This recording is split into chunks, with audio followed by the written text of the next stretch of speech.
Nos dias de hoje, muito do que aconteceu e do que acontece é atribuído a eles. Manipulação e poder, crimes e desastres, controle. Mas afinal, quem são eles? Sociedades secretas. Os Illuminati.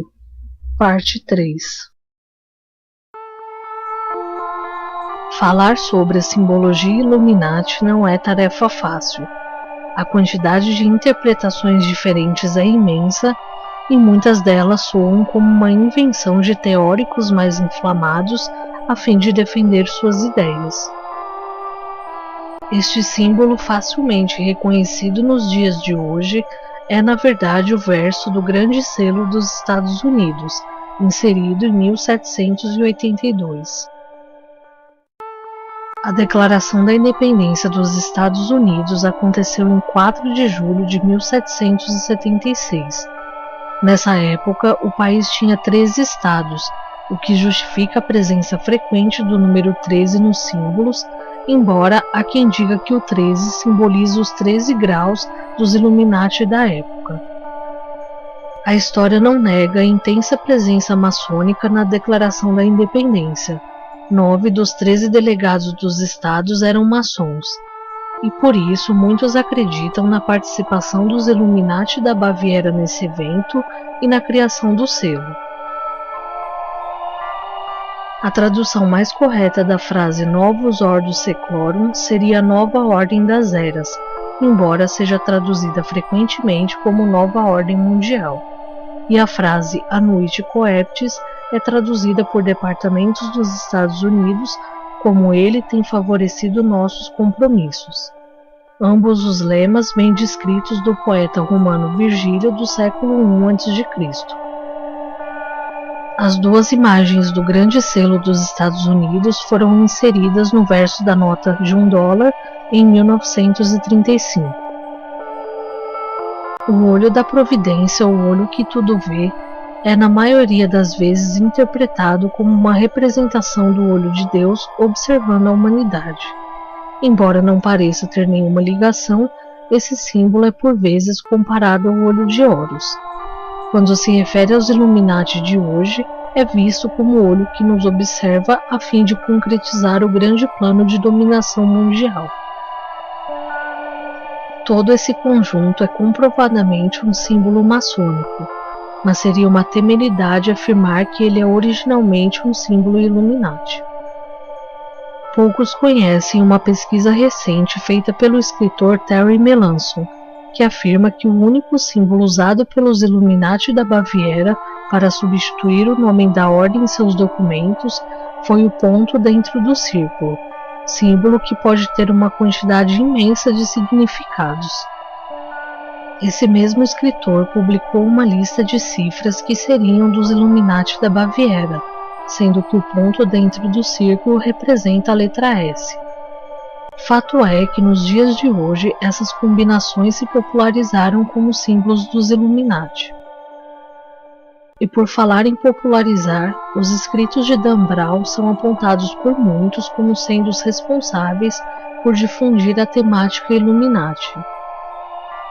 Hoje em dia, há inúmeras publicações sobre o tema, sem falar no volume assustador de sites na internet, sendo boa parte deles defendendo a existência da participação Illuminati no plano de estabelecer a nova ordem mundial.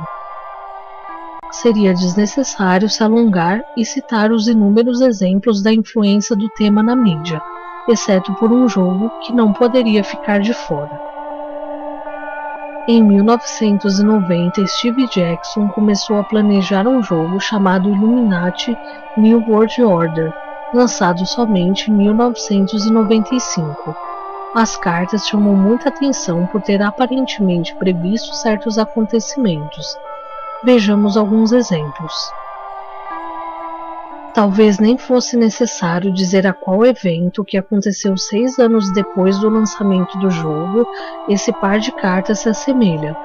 A referência aos atentados ao World Trade Center e ao Pentágono em 11 de setembro de 2001, chega a ser assustadora. O texto dessa carta da princesa Diana diz que ela seria vulnerável apenas a ataques da mídia. Em 1997, ela morreu num acidente de carro quando era perseguida por paparazzi. As cartas Organização Internacional do Clima e Projetor de Terremotos podem remeter a um polêmico projeto chamado HAARP. Oficialmente, o seu propósito é estudar a ionosfera terrestre, mas é acusado por muitos de ser, na verdade, uma arma dos Estados Unidos capaz de controlar o clima. Embora tenha iniciado em 1993, antes do lançamento do jogo, seria essa uma evidência de que já se sabia dessa intenção de manipular o clima? No texto da carta Satélite do Clima, um trecho diz que satélites de verdade não reportam apenas o clima, eles o mudam. Esta carta diz que quem controla os recursos naturais do Brasil ganha ações extras a cada turno do jogo. Que os recursos naturais do Brasil são visados não é novidade para ninguém.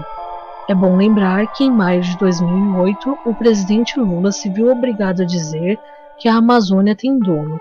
O dono é o povo brasileiro, depois que um empresário sueco afirmou que a floresta poderia ser comprada por 50 bilhões de dólares, e que o jornal New York Times publicou uma matéria em que pergunta: de quem é esta floresta amazônica afinal? Sem contar que o Brasil é o país que tem a maior reserva de água doce do mundo e com o pré-sal. Mais recentemente, o jornalista norte-americano Glenn Greenwald, que revelou os documentos secretos obtidos por Edward Snowden, disse que o Brasil é o grande alvo dos Estados Unidos. As informações sobre a quantidade total de cartas existentes são divergentes, mas é dito que o jogo original tinha 412 cartas. Embora muitas delas se encaixem em eventos que já aconteceram, outras ainda não. Um bom exemplo é a carta Terceira Guerra Mundial, e ela diz: qualquer nação fazendo um ataque direto para destruir contra outra nação tem o poder triplicado. Para terminar essa pequena série sobre os Illuminati, é importante falar um pouco sobre as ordens atuais que são chamadas Illuminati. Existem alguns sites de grupos que alegam serem os Illuminati modernos e que expõem abertamente as suas ideias.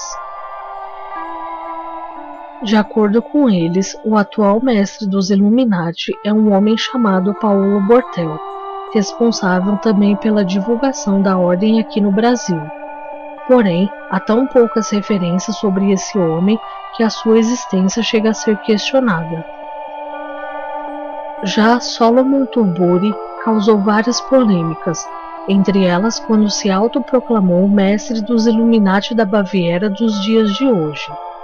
Ele escreveu alguns livros, mas divulgava seu trabalho principalmente pela internet. É considerado por muitos como sendo uma fraude, ou até como uma pessoa com debilidades mentais. Solomon faleceu em 2004 quando tinha apenas 35 anos.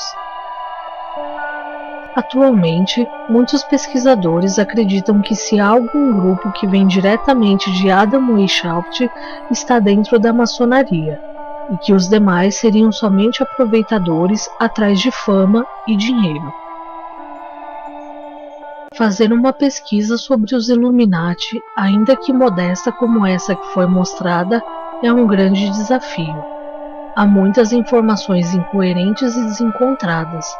Muitos buscam argumentos para defender a existência da ordem ou para negá-la de maneira tendenciosa.